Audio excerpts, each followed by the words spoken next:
Masoandro mipalika, ny maso ny mijery mangalangalatray.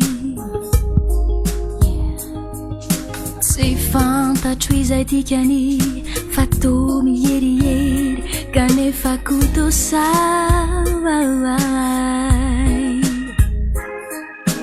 Odiko tsy jereny nodiko angarina ezaiko adino.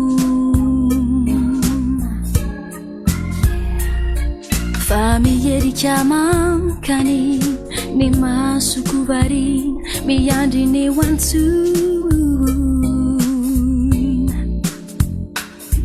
De mifamila fila teo tô ankizy miady no fijeranay.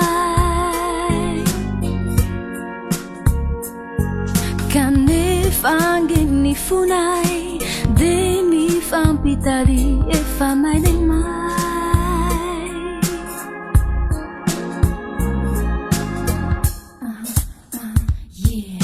Kanony vetivety votery ny fandao ny maso ny sinyay.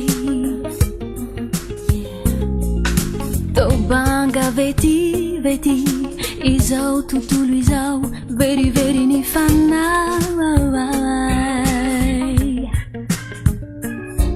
De mifamila fila teo tô ankizy miady no fijeranay.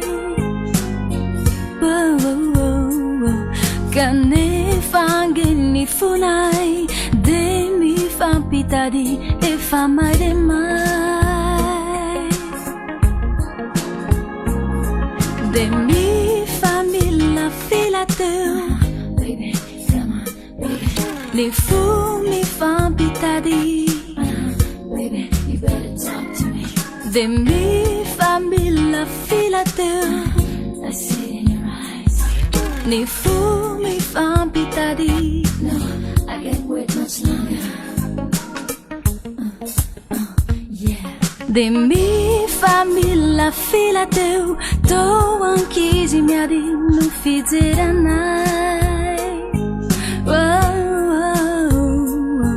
Kanefa angeny fonay de mifampitady efa may de may. De mifamila fila teo Baby, come on, baby. les fous mifampitady. Baby, you better talk to me. De mifamila fila teo I see it in your eyes. les fous mifampitady. No, I can't wait much longer. Come on, baby. Come on. You better talk to me. Baby, I can see it in your eyes. Hold me.